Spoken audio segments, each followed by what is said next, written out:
Hi, good day, everyone. Welcome to the LexisNexis Asia Virtual Summit 2021. The topic for our discussion today would be on how an in-house legal department stay resilient to rising challenges. We have two speakers joining us today, Stanley and Huifen. Hi, Tina. Hi, Huifen. Hi, Stanley. Hey, Tina. Hi.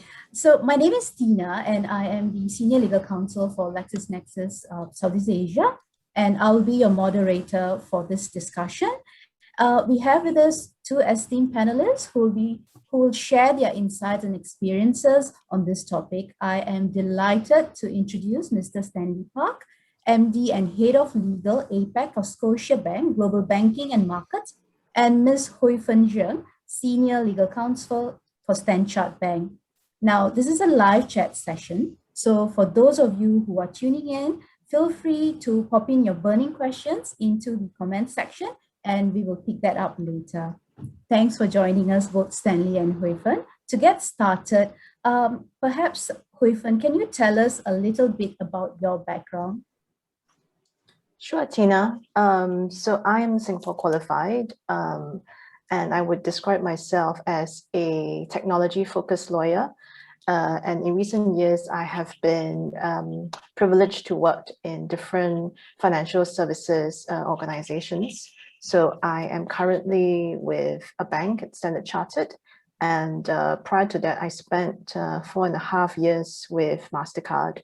So I have been able to see how working as a regional team and sometimes even as a global team within legal has changed over the years, and COVID has really accelerated a lot of that digitization process that legal teams need to have if they want to be efficient and effective across their different markets. Thanks, Huifen. How about you, Stanley? Yes, thank you. I've been practicing now for, I've started in 1992, so I guess that makes, see, I'm never very good at math. I guess that makes 29 years, I guess. Time flies. I spent 10 years in New York, working at a couple firms, and also working as a law clerk. I spent about a decade in Japan as well, working in the finance, entirely in the finance industry. On the sell side, that is for a couple of investment banks, and also on the buy side for an asset manager. And then now I've worked in Singapore for about 10 years as well. And then I worked also for a year in Hong Kong in between at a hedge fund. And then in Singapore, I've been here for 10 years, working for Scotiabank and also for Daiwa. So it's my entire career has really been in finance, but at different types of financial institutions. Right, thank you both. Very impressive credentials. So we are in good hands today, so that's good to know. Now, just moving on to our first subtopic, the effects of the pandemic on in-house legal operations. Now, one of the many consequences of the pandemic for lawyers has been the reshaping of in-house legal department to become more strategic to support the needs of its organization and stakeholders. As a result, in-house legal have evolved and demonstrated their ability to be resilient during this challenging period. On that note, let's get into the details. Stanley, perhaps we can start with you. What does your legal team look like? Tina, my team is quite small because the approach at least in Asia, if not more broadly, is really to staff the legal teams quite leanly. We have 4 lawyers. Well, actually, we have 3 lawyers right now, and we're hopefully about to get a 4th lawyer. And we cover 8 jurisdictions, all from Singapore. Mostly, simply because we are so lean, we cover each of these jurisdictions and all the products and all of the functions on an escalation basis. So, right. So the day-to-day kind of business as usual documentation, other legal matters will be handled by documentation teams or credit execution teams and or other stakeholders. and things will be escalated, or else at council in many cases, and then issues will be escalated to us as necessary. Right, right. So you work very closely with outside counsel in each jurisdiction that you cover, I reckon? Yes, yes. Right. How about your team, Huifeng? Well, I've only been in Standard Chartered 6 months, so I can't really talk too much to what it's like. But I would say that in my previous role at MasterCard, I was very much like Stanley, where I was in the regulatory affairs team at MasterCard. It was also extremely lean. And there were 3 of us covering the entire Asia Pacific. Right. So there was a lot of reliance on external counsel as well, but also I think a lot of reliance on, a lot of tools or just desktop research that is available, some law firms or even some partners like LexisNexis, right, okay. your industry peers provide for just gathering legal databases. Yeah. So that I think was a good use of technology, where we maybe have to balance between budgeting and still getting the research or the legal reviews done, or at least getting a feel for what that regulation might look like. Right. In my current role at Standard Chartered, it's quite different. It is a massive team because it's it's a full footprint bank. We have lawyers in almost every market. Right. So I work very closely across my counterparts in Singapore, in other teams, where we're sharing knowledge. In fact, I just got off a call where we were talking about how we can best work across our teams and not be so siloed, because there are many recurring I think topics coming up across each of the different businesses. Sure. The challenge is for legal to stay abreast of that. Even within the legal team, you don't always know what your counterparts are doing. Exactly. So I think the challenge for a big team is to really be able to be on top of the work in different parts of the business, and then be able to make sure that or to reduce the duplication across that. Yeah, I agree. The sharing of knowledge is very important within a big team. So we have 2 ends of the spectrum here. Stanley has got a very lean team, and Huifeng, you have moved to Standard Chart where the team is slightly bigger. Yes. Now, I'm jealous. I'm jealous, Gina. I don't know if it's a good or bad thing, Stanley. Right. At this point, I kind of wish I was in a smaller team, because it's a lot more nimble. If you're in a big team, you have so many interlocking pieces that you need to think about. Right, so don't be jealous yet. So the grass is always greener. Yes, I know. Now we've got a pretty lean team within our Asia legal team as well in LexisNexis, just 4 of us. Okay, so we had a very unprecedented 2020, and we are halfway through 2021. Many countries are still in lockdown. Many people are still working from home. So what was the new normal for your legal team, Stanley? Oh, the new norm. A couple comments, Tina. I guess the new norm, I don't know. I still don't know. because it's still evolving.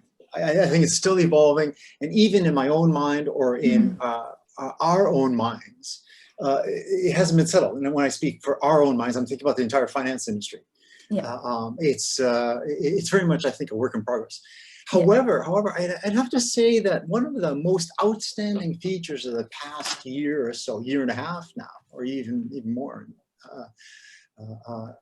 is the new type of I could say work arrangements, but it's more than just that. It's not just a matter of work arrangements. It's my entire concept or understanding or impression of work life, or office life, work life. For me, before the pandemic, very much my idea of work very much involved leaving home. I leave at home at 9 o'clock in the morning. Goodbye, dear. I'm going to work, and it wasn't just a matter of physical location. It was part, for me. It was part of the definition of work. Leaving the home, going to the office, and that was really that was part of what it meant to be working.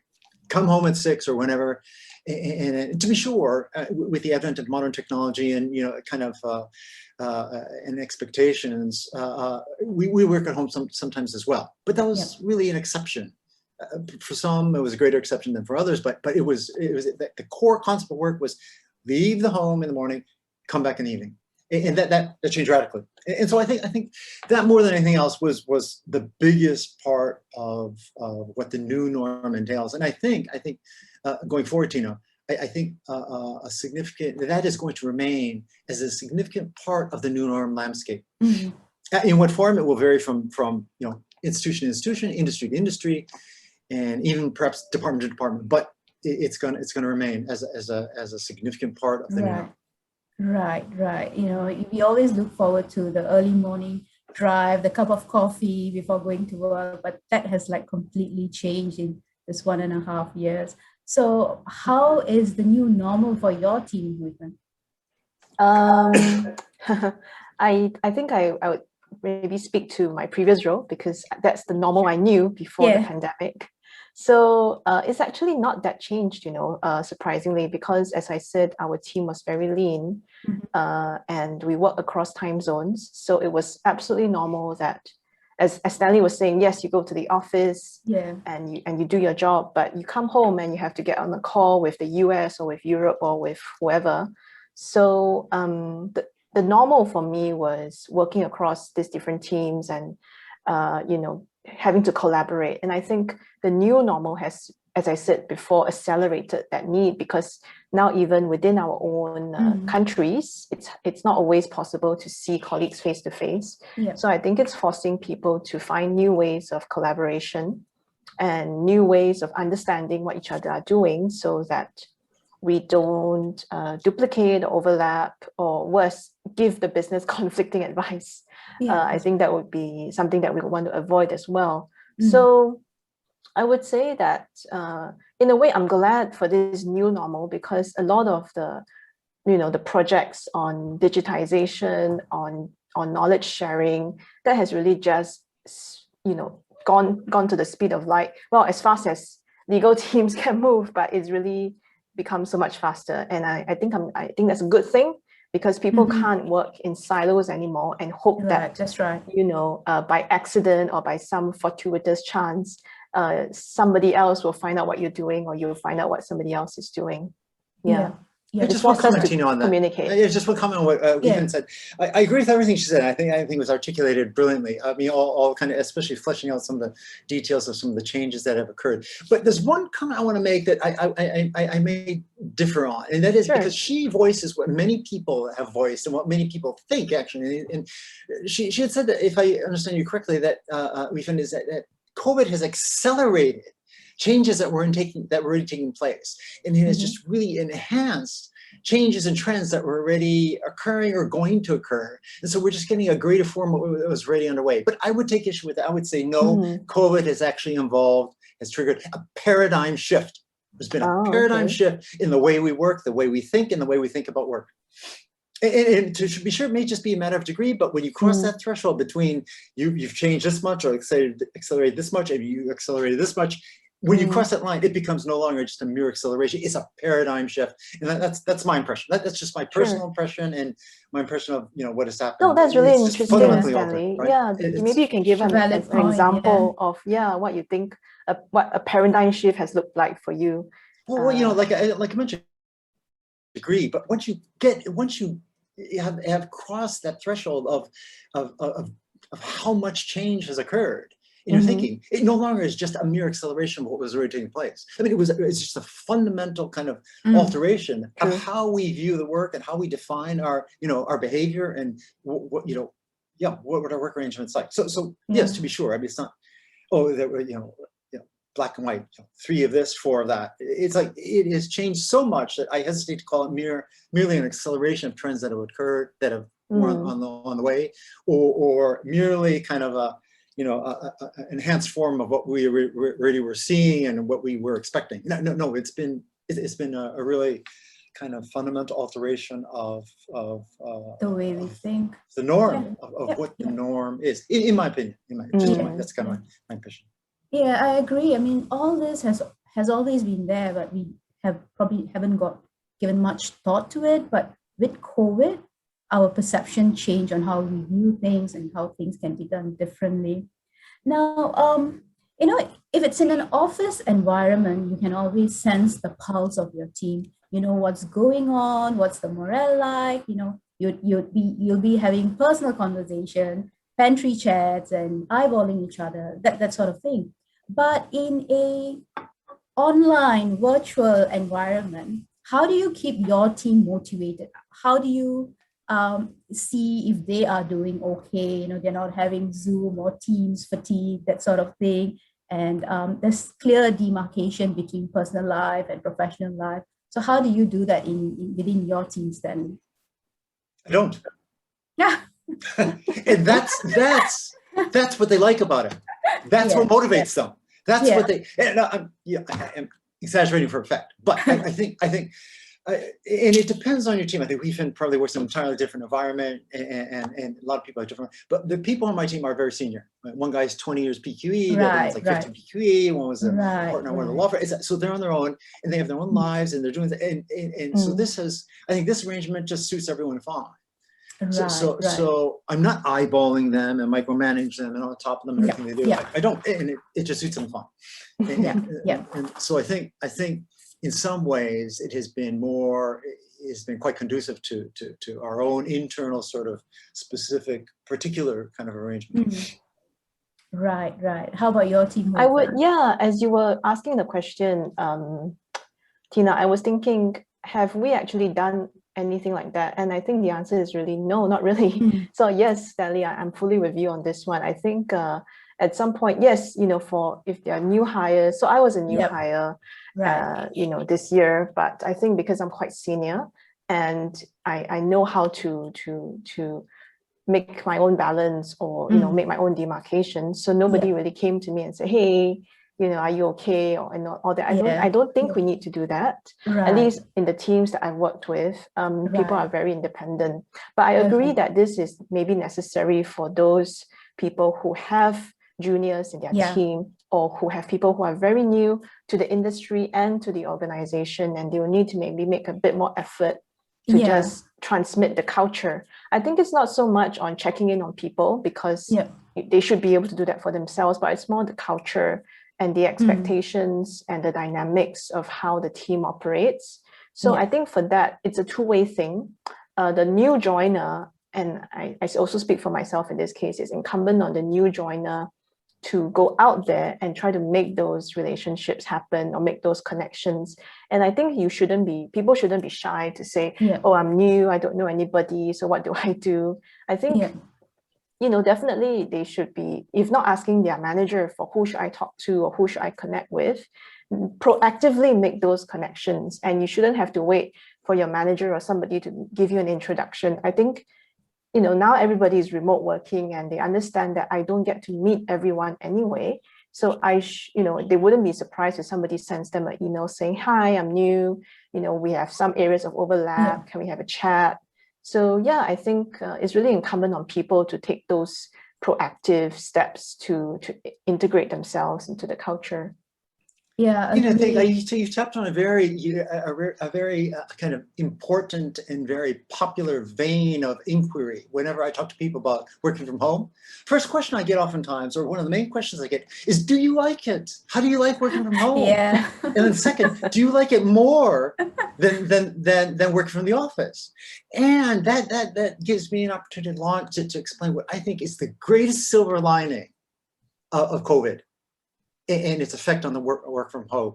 And you asked me, how do I watch over and manage my team in COVID? Well, it's part of a larger issue of what I think is the biggest silver lining of COVID: fluidity of lifestyle, the naturalness, working from home. And the reason I like working from home so much, and that what I think is the biggest silver lining and maybe the biggest plus, and there are pluses and negatives to working from home, I get that, you know, synergy and not being with your peers and so forth. But the biggest plus, and one of the main reasons I like working from home, is because it has been very conducive, if not encouraging and supporting, greater fluidity of my lifestyles and the mixing and prioritizing and matching of different priorities in my life.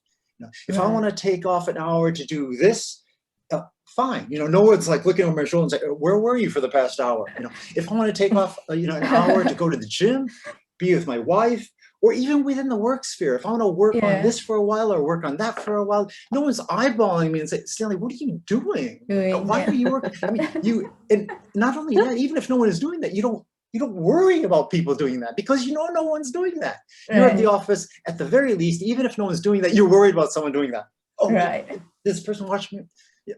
And so that is really conducive and really supportive of a more fluid and natural and spontaneous kind of lifestyle. We're talking about not just work-life balance, but just lifestyle. Right. Yeah. And that, for me, is the greatest silver lining of COVID or the pandemic. And that, for me, is my answer to that question that I always get. How do you like working from home? How many times have you ever heard that question? And what kind of answer do you get? Oh, yeah, I like this, but on the other hand, I don't get to be well, fluidity, naturalness, and fluidity of lifestyle in arranging your life, not just your work, but your life. Life, yep. And your work as well. Your work as well. Right. Picking on what Stanley had just said, how do you like working from home?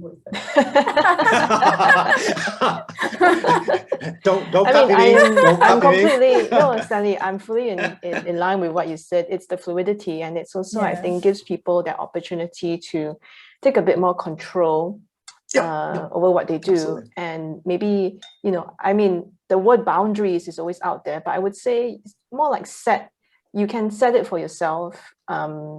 And you should be able to take charge of that. I think that goes for everyone, not just lawyers. But I think it's really, it used to be a 9 to 6, and it used to be or whatever, and you have to be there. But now you can think about, okay, how do I make this work for me?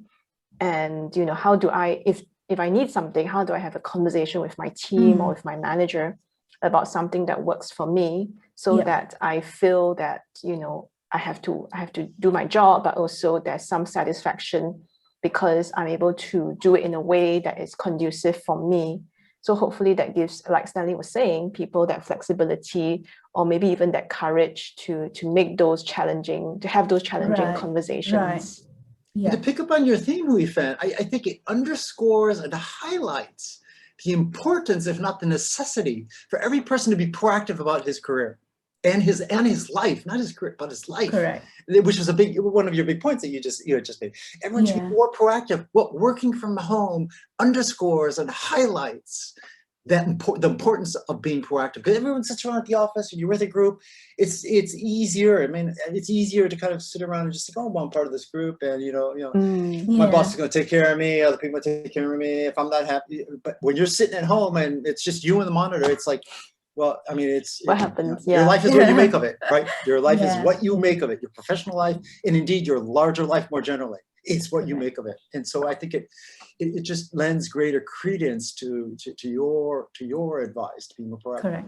Correct. I agree. I mean, people need to take the deliberate attempt of connecting. Even for mid-level junior staff, just make the attempt of connecting with your management team. If you don't know something, if you need to check something, make that attempt. Like, from a personal perspective, I enjoy working from home. In fact, I feel like I'm more connected with my team, with my stakeholders. I have more calls, more Teams calls, Zooms calls. If I am in the office, I really suspect whether, we would have this much of connection and calls going on back and forth. But yeah, it's probably a new normal for me with this whole thing. That's interesting you say that, Tina, because I think that actually is true for many people. That actually, if you start to think about your actual, although the type of your interaction may be different, the quantity, which is also of your interactions actually increases because in some way, and especially with certain parts of the organization, if you work in a global organization like all of us do, it increases. And for example, last night, I saw somebody for the first time in one of the foreign offices. This is my 8th year at Scotia. Right. I've never seen this person in 8 years, and I've dealt with this person all years for the first time, because COVID has now put it into our expectations of using the video to talk to other people, or using technology to enhance communications, and now we do it. Right. Yeah. And we've had video for several years, but yesterday was the first time I ever saw this person. So the quality and the quantity and like just the number of calls and interactions. I agree with you. And sometimes people don't appreciate that either. And also even people not in your office in the country, but people in other countries, I think now there's that video call, and you can, if you proactively switch on your video if you want to, and then sometimes that encourages the other person to switch on their video. And I think that just improves the level of interaction, because you can, after all, we are human. We do need that face-to-face, even if it's over a video, and that makes you feel more connected. And I think ultimately you can get your work done a lot better if there's a connection or a rapport with the other person, which is why we're having this, chat over video, and we're not off, we're not switching it off, because we want to see the other person, we want to try interact in near real time. So that, I think, again, that has really made such a difference in the way that we collaborate. You know what's funny, we find though? What's funny is that a lot of people don't turn on their videos. Right. I mean, in generally, I'm not, in general, it's like, huh? I don't know if that's the same, but I think in general, I've heard, at least in Asia, there's a tendency not to turn on your video for whatever reason. Anyway. I agree with everything. Right? I agree with everything you said. If the person is in like their pajamas and they think, oh my gosh, now I have to, I'm not ready to turn on my video. So maybe that leads me, I think, to another topic, which is, yes, you're at home, but you don't have to be in your pajamas. You can be video ready so that you can be there and you can actively, have that rapport with the other person. But of course, this is individual choice. Some people are just shy, or they don't want to do that for whatever reason. Well, on the other hand, I think there are virtues to working at home, and I think so. I think at least going forward, what I can see is the new norm. You asked about the new norm earlier. It's going to be hybrid, as far as I can tell. For most, absolutely, for most, it's going to be a hybrid. I don't know what that means, but I think in many places that I've heard about, it's going to be 2-3 days at the office, 2-3 days at home every week, not every month. 2-3 days at home every week. That's kind of my sense of what everyone I've been talking to across the industry, that there's going to be a hybrid, because there are definitely advantages to being in the office, and synergies, and just meeting, as both three of you have mentioned, meeting people face to face really does have a value that video can't replace. So that, I don't mean to write off, being at the office. It is important. So I think we're going to end up, my prediction. So we're going to end up with a hybrid across not only the finance industry, but other industries as well. And what that means will vary, but I wouldn't be surprised if most institutions land in 2 to 3 days a week at the office. I think so, Stanley. And definitely for my employer, they are very proactively giving up a lot of office space, because let's be realistic, real estate costs are expensive, and more so in Singapore, big cities like Hong Kong or London. So yes, companies will take that opportunity to shed their real estate footprint and save costs. And also, employees that like to work at home, they can work at home. I mean, I think for my team, we're probably going to move to a 2-day in the office, 3-day at home kind of a model, and that, I think that ties back to how you're going to bring in new people, because there will have to be new people, because there will always be turnover. So how do you make that connection for new people and make sure that office culture is transmitted? So I think people all will just have to work harder in that respect. And they just can't expect that if I sit here, somehow, the new culture will be transferred to me. No, you have to make the effort. And I think that will be a challenging. I think, all of us on this webinar, we're quite senior, and we know that. I mean, not senior as in age, Stanley, but senior as in we've worked for a few years. Experience and senior in age. And actually, we've had senior experience. We know what's going on in the office, so we can all of us just try to make the effort. But if you're, like I said, you're a new joiner, or even if you're a first year law student or a first, quite a new in-house counsel, how do you make that step? And I think people really have to find it out for themselves as we go into this new hybrid working situation. The hardest details, the hardest issues, Tina, I predict, the hardest issues of this new norm have yet even to be really, really addressed. I mean, we for all the wrangling we've done about, hybrid this, hybrid that, which one is better, which one do you enjoy, and are you going to end up, the hardest details are going to be the secondary operational details. It's not going to be, oh, well, do you have hybrid or not? Yeah, I think everyone's going to be a hybrid. Or are you going to come in 2 or 3 days a week? No, that's, that will cause some controversy and debate and discussion, but fine. But the hardest details will be the secondary operational details. What do I mean by that? Hot desking. So you got 2 people coming in 2 or 3 days. Are you going to hot desk? Are you going to get everyone a desk? How far is it going to be? Are you going to have more real estate, less real estate? Who's going to decide who can come in and who can't come in? Is it going to be mandatory? Is it going to be voluntary? Who's going to decide whether it is mandatory, for which teams, for everybody? What if 2 million people happen to come in? Who's going to control? All those details are going to be difficult. The operational bits, right? Absolutely. And it's one thing to say, oh, conceptually, that each manager will decide for his or her team, who gets to come in or who doesn't, or what. But you can't just say that, because you're going to have a whole bunch of managers trying to coordinate. Who's going to coordinate the coordinators, etc. So it's going to, it's some hard. So the hardest, it might be the hardest challenges, issues to be faced and addressed are going to be, as I said, the secondary operational details that really have yet to be addressed by the industry, I think. Seriously. Okay. Although at Central, I think you've hot tested even before COVID a bit, but I'm not sure. I mean, but anyway, that was the new norm. Right. Yeah. Okay. I'm just going to quickly move on to our second point: increased pressure to modernize, digitalize, and automate. Now, as in-house counsel, our priorities are probably focused more on creating value and managing risk. Before the pandemic, the importance of digital initiatives may not have been of the highest priority. However, the pandemic has accelerated, or I will quote you, Stanley, there's been a paradigm shift in digital transformation across all industries. And it appears in-house legal teams have likewise increased the adoption of technology in its daily operation to catch up. Now, could you share how your legal department has pivoted its strategy to modernize, digitalize, and automate to better serve your stakeholders' needs, Wilfred? So I think I touched on that initially at the top of this session. So I think what we've seen is, like I said, you need to have these solutions for, and it's not just because this is a LexisNexis seminar, but this is a reality, I think, of working across different countries and different jurisdictions. You do need to have that knowledge sharing, and that's easily accessible by all the teams that need to have it. So yes, there's definitely a lot more information has gone online, a lot more information has gone to databases, and people are looking at how to tag that, how to make it searchable and shareable. I think that's very important.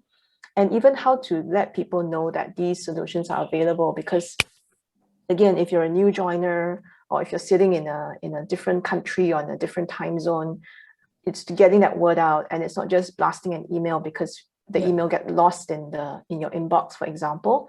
So I think part of the challenge, digitization is only one part of the challenge. The other part is getting people to know that these tools are available and getting them to use it in a way that's efficient.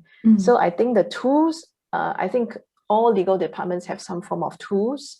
They do start to have that now with COVID, and then it's then getting the word out or getting people to use it consistently. For example, if you're putting in data, how do you make sure that everyone puts it in a consistent way so that it's a aligned database? I think these are the other, what Stanley calls the secondary operational challenges. You have the tool, yes, but now what, how do you, the human aspect of it? How do you use it? Correct. I mean, agree, technology and tools are only as good as the people who are using it. So it must be people-driven and value-driven. So how about your organization, Stanley? What have you all done differently in terms of digitalization, automation? Yes, Tina, I hesitate to comment on Scotiabank in particular because I'm not really authorized to speak on behalf of the bank, but I'll comment more broadly about what I've seen across the industry and what I've seen across the industry. And there really, I think, perhaps 3 or 4 aspects to mention, and I'll try to be brief about this. First, I think digitalization has affected, as we've said, the tools that we use as team members. Everything from Google to social media to instant messaging to intercompany instant messaging, and I can go on and on. iPhone 12s instead of iPhone 6s. And I mean, technology is just ramping up and increasing the sophistication and effectiveness and efficiency of in the way we work. And I think a lot of it goes sub silentio. It just kind of goes unnoticed, and we just kind of, it grows with us and we almost take it for granted.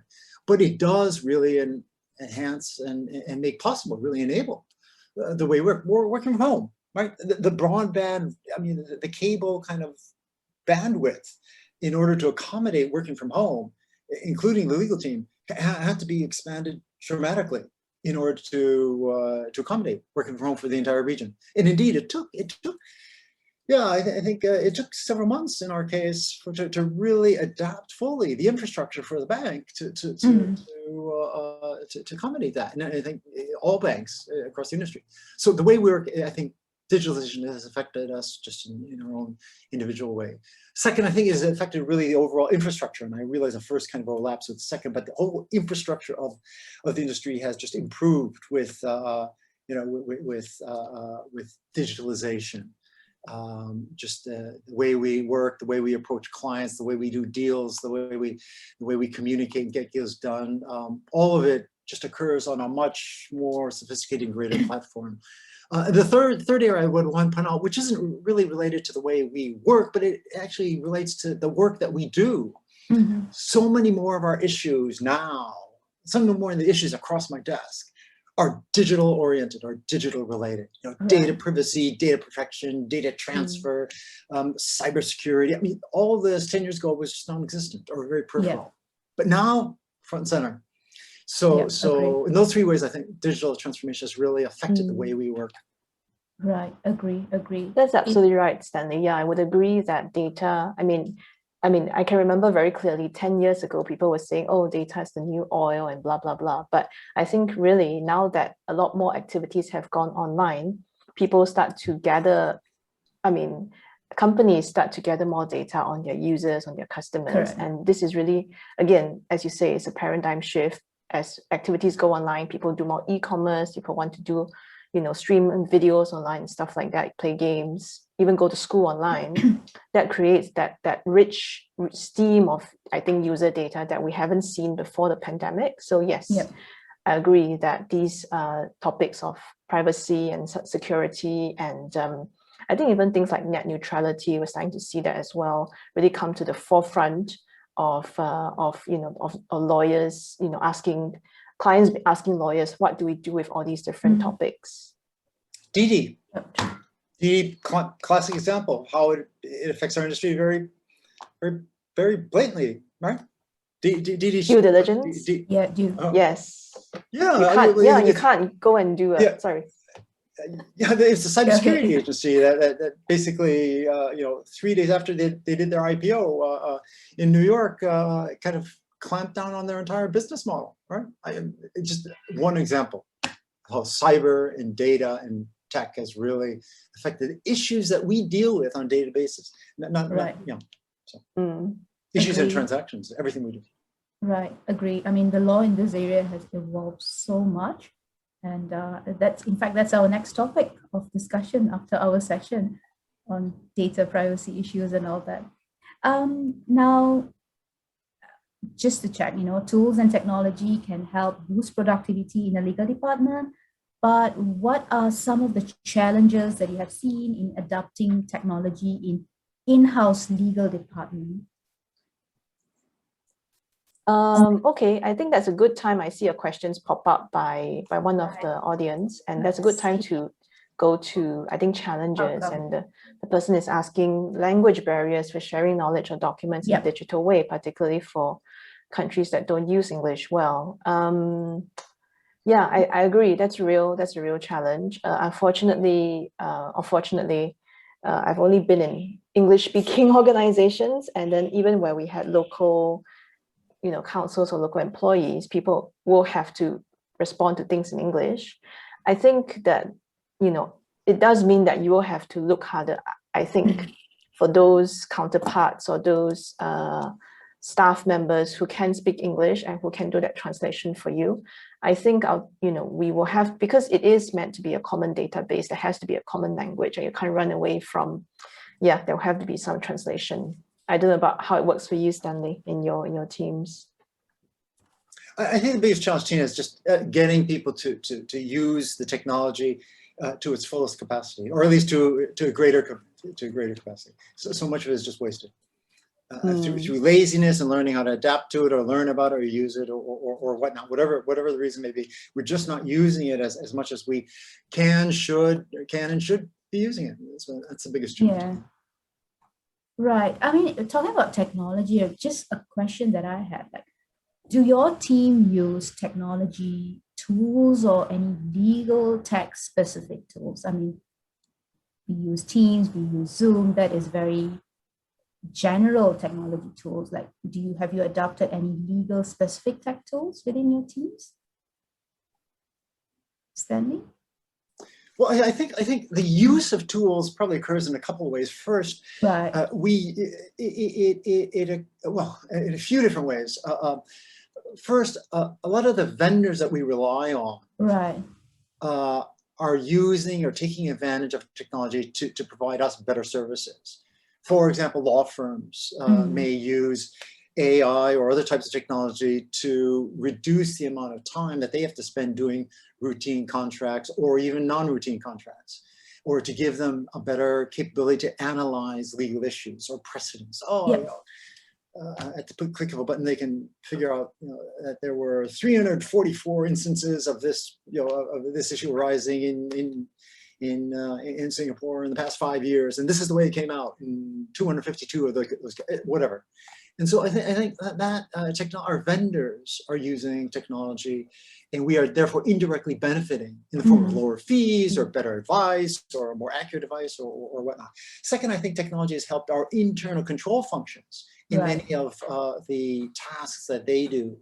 AML, KYC, sanctions, operations, or whatever the function may be, compliance, monitoring, surveillance, and so we benefit indirectly through, and the bank and other financial institutions benefits indirectly from technology and enhanced technology in their doing legal related tasks or in addressing legal obligations. And then what was the third one? I'm sorry, Tina. I think I forgot the third one. But yes, so I think we benefit mostly indirectly from our vendors and services that are provided. Otherwise, the tools that I've already talked about, and the need to kind of better use some of those technologies in our own kind of toings and froings. Yeah, agree. How about your team, Huifan? Any legal tech specific tools that you all have adopted? Or so yes, I mean, we do have law firms who, for example, they have their knowledge portals that we tap on. And also I think there are certain, they're not necessarily legal tools, but they become a kind of a way. I think the other challenge in this time is capturing information. And then, because a lot of our work is analysis of the situation, so tools that help the business to capture their information for the lawyers to analyze in a structured way, I think those are really up and coming. And I think the third kind of tool is what is called regulatory technology. So that can be different kinds. That can be like databases that track, the regulations if they have changed and how those are implemented. And again, I think coming back to the question that was asked earlier, a lot of jurisdictions, it's not easy if you're in a regional or global role to see changes in that country if you don't know the language. So I think there are some RegTech kind of companies that are coming up and they're trying to solve that. But I think they always bump up against the question of language because translation is difficult. Nuances are difficult to capture. So I think, despite all the talk around technology and all that, the human element will always be important, not just for the language, but I think also for the nuance to say, and if I'm on the ground, I can better understand, if the regulator says X, what do they really mean? And was it because last year there was an incident that triggered the regulator to say, now you have to do X because it was in response to something that happened before. So, as much as we talk about technology, and maybe to bring this to a full circle, the human element is always important, because the tech can only do so much for you. It's also the interpretation that and the application that also needs to go into that. Yeah. Let me get back to the question you had asked me, and I'm sorry if I didn't really address it. Yes, we do use translation technology, and yes, it does help. I agree with you totally. There is a human element, but I think the virtue of the technology that we use is that it does help. So it moves the ball forward. We still need a human element, meaning in our case, oftentimes we're dealing with a Chinese language contract, or a Japanese language contract, meaning it takes the ball forward, but we still rely on outside counsel or other experts to confirm what we think would be the case. But the translation technology has moved the ball really forward, and it allowed us to really understand some of the some of the key issues and the essence, the gist of what the text is saying. So that, I guess that kind of answers your question too, Tina. How do we use technology more? Translation is a good example. Right. We will use translation technology, and it is becoming better. It is becoming better. Right. It's not perfect, right. so we still rely on human element. It's evolving, right? Yeah. And you can never take away the human and we element. use it, and we do use it. Yes. Yeah, that's right. Very mindful of time, so I'll quickly move on to the final point, the evolving development of cross-border compliance. Now, both of you are from the financial services, and as we all know, it's a highly regulated industry. What learning and development method has been implemented to ensure your legal team is kept up to date with the latest compliance or legal requirements, within various jurisdictions that you cover? Stanley, perhaps we can start with you. Well, I've no secret sauce, and I have no new developments or anything. We basically do it the way everyone else does it, I think. Right. I haven't heard of any. We rely on updates from our advisors, from legal counsel. We rely on industry seminars or meetings. For example, ISDA is one industry group, and the SCCA or the ACC or other groups. So we're industry kind of groups and seminars. We rely on word of mouth in our day-to-day relationships with other in-house counsel or with lawyers. Right. Yeah, basically that. Right, right. And how about you, Huifeng, to wrap up? Yes, I would echo all of what Stanley said, and I would also add the business, because the people on the ground, oftentimes they start to see their industry peers doing something different, and they find out, it's because something's changed or something is about to change. And then that can get cascaded back to the legal teams, whether local legal or regional legal. And then we figure out, has something changed? But all the other tools and forums that Stanley mentions, yes, I think you can't run away from those. And I think a big part of our work as lawyers is to constantly manage the incoming information flow. The influx of information, yes. So it's not just doing your work, but also staying on top of that. Yeah.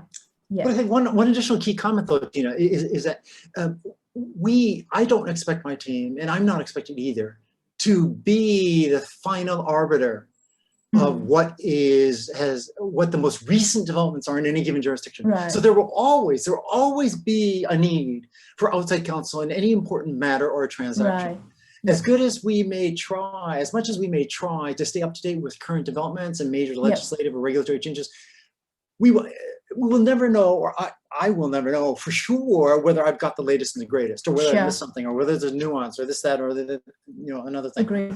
So there will always be a need for local counsel or experts in the relevant law or regulation or jurisdiction to kind of sign off and say, you got it all. And oftentimes that's what it ends up being. This is my understanding. This is what I think is right. I haven't heard anything else. Would you please tell me through negative affirmation? There's nothing else. Right. And that way, I guess we keep down legal fees or whatever. It's just a 15-minute phone call.